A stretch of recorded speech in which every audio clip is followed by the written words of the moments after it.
Defeat against Leigh last week. We've been proud of your boys' efforts. Yeah, absolutely. I thought they all had a good dig, and obviously for large periods of the game, we was well in it. But Leigh, like I said, after post match, they did what they do best. They're an excellent side, and they played very direct, played too quick for us, and ran away with it in the end. But there was some things to be pleased about. Yeah, what's it been like working with the top young talent coming in on loan? Well, yeah, it's been different because I've not known who we've been working with from week to week. So, as I always say, we try and be consistent. So it's always enjoyable whoever we work with. So I wouldn't distinguish top young talent or top old talent or whichever way it looks. We enjoy it. Yeah, with all the chopping and changing, how important is it Rowan Mills and Joe Mellor going to be moving forward in the next 6 weeks? Yeah, we can get some consistency there. So there's Rowan and Joey, and Jaden will be back hopefully. So we get some consistency, and that's all we can ask for. Yeah, you talked a lot about the rugby smarts when you talked about your old team. With everything going on, at the moment with players coming in on loan, not getting much chance to train with everybody, how important is it for this team?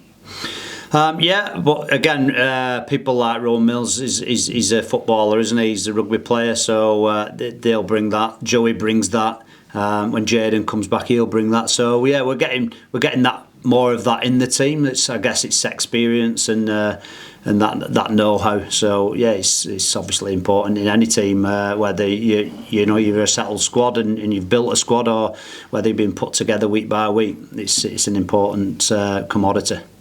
Yeah, Warrington away this week is going to be tough. Yeah, it is. They've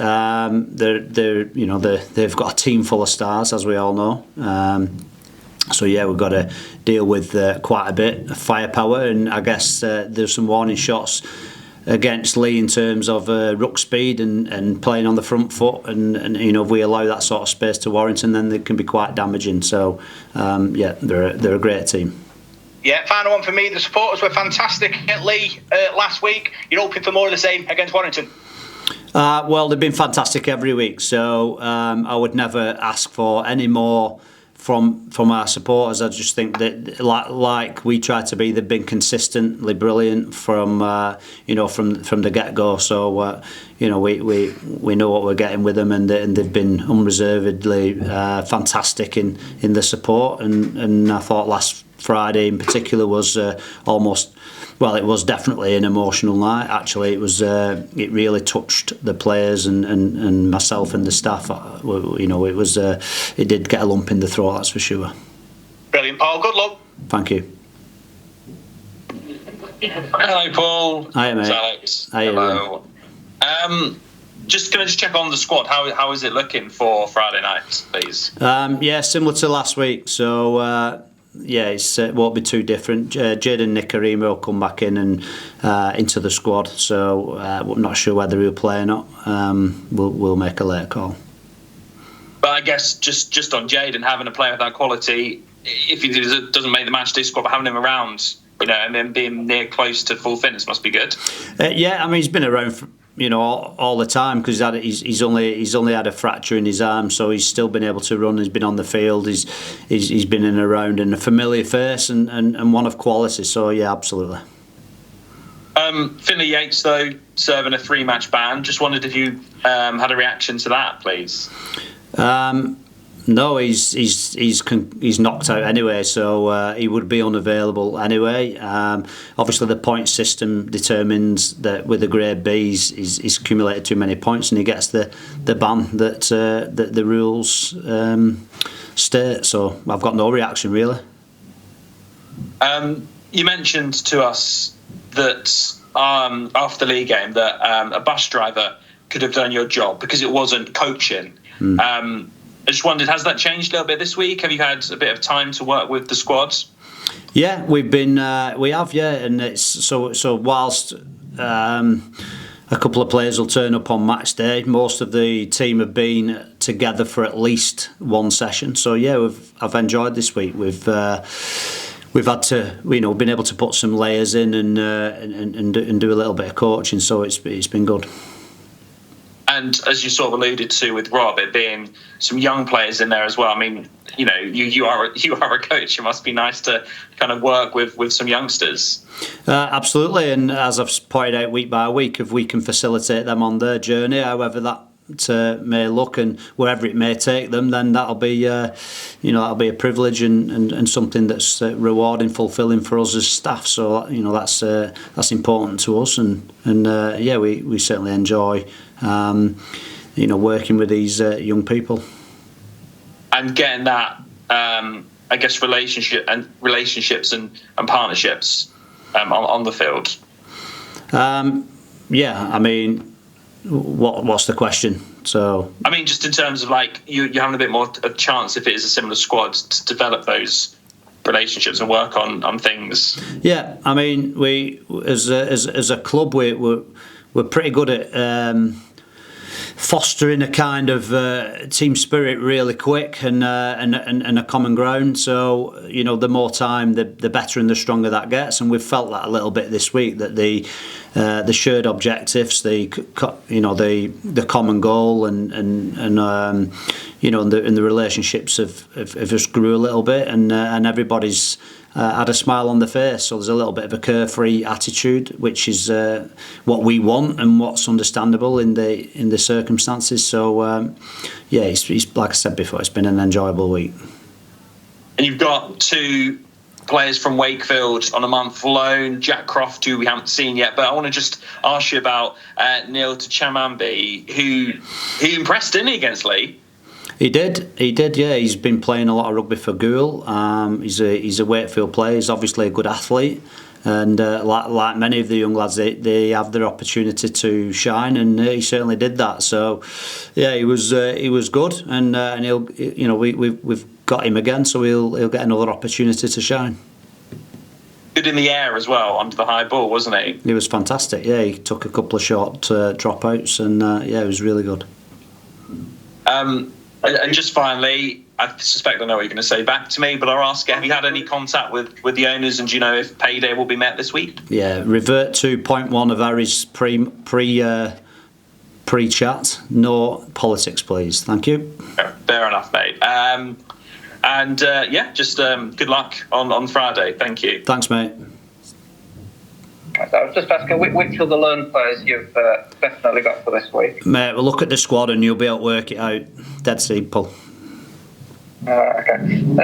Also, the transfer deadlines this week, have you secured anything in terms of the exemptions for the following weeks to be able to bring loan players in? I'm not sure, mate. Obviously, that just coaching the team and getting people here has been enough in terms of phone calls. So the administration isn't my job. Again, phone somebody else.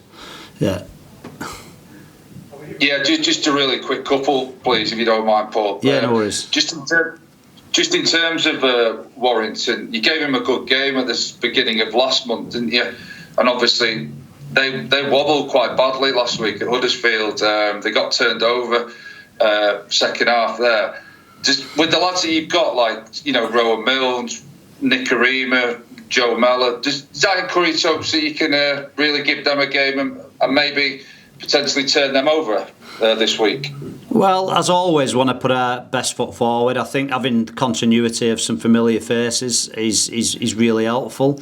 But I think to start dreaming big almost would be a little bit premature at this point, but I think we'd want to try and build our game like we've tried to build our week, get some consistency, get a foothold in the game a little bit like we was able to do at Leigh, and then take it from there. I guess if we can get in the game, and the longer it goes, then the more chance you've obviously got. So I think I think we'll just take it. Like I said, we take it day by day off the games, but within the game we'll go short block by short block. Maybe sets of 6 and see where we're at then, and then go again and go again. And the longer it gets, the more pressure will build upon Warrington. There's none on us, obviously. So. I'm actually. It's hard to predict what we'll do, and it's hard to predict what Warrington will do. But they were unfortunate last week. But we've got to say Huddersfield played well too. So you've got to recognise their contribution into that game. No, absolutely. Huddersfield were worthy winners, weren't they? Yeah. Just in terms of Warrington, though, Paul, they will be a bit of a wounded animal. There'll be massive pressure on them to win this week, and it's good in a way for you guys. You can go there without any pressure. They've got to win to have any chance of keeping the playoff hopes alive. Burgess actually admitted afterwards, in all likelihood, the playoff hopes are gone. I mean, how do you sort of view Warrington this season in terms of, if they miss out on the playoffs, that'd be quite a significant failure for them, wouldn't it? I mean, I don't want to put the foot on anybody there in terms of me deciding what I think's a failure or not. I guess that's for their own club to decide. I don't know what their aspirations and goals were at the beginning of the year. That's for them to say. Obviously, it's a big club. They expect big things. And so I would suspect that certainly being in the playoffs would be a minimum requirement or expectation of themselves. But I would say most clubs expect the same thing. So they spend a lot on the squad, and they're not afraid to top that squad up during the season as well, with obviously 2 of our boys there, Sneedy and Stoney in particular. Like I said, they're a big club who expect big things, and with that comes pressure. We all know that. So we're in total contrast. We have no pressure, so we'll just go there and see what happens. That's great, Paul. All the best for Friday. Thank you. Thanks, Ross. In terms of building on what Ross asked you, and we're just looking for a little bit of audio to play before the match. Yeah. What are the things you did better last week that you feel you can build on this week? I thought we were connected more in offence in terms of that's resulted in a higher completion. So we asked more questions. I think the introduction of Rowan Mills and Joey Mellor at halves brought us a stability and a clarity. And like I said before, with communication and clarity comes byproduct is you generally get a higher completion rate, so that puts you in the game. There's some clear improvements then that we need to, on the back of that, to complement high completion. You need to defend well, and then you get in the arm wrestle. And if you do them 2 things, then you've got the arm wrestle. And spoke a lot last week with having different players and new players, that the fundamentals never change, and they're the fundamentals that I speak about. So, replicate, but probably another layer to our attack because we've had some familiarity in the week in training. So we'd like that to improve whilst retaining a solid completion rate, but some improvements in defence on our one-on-ones, but in particular our control of the ruck against a team that have a lot of pace, Walker, Dufty, Williams, who will punish you in and around that ruck area if we're loose or we allow that to be too quick.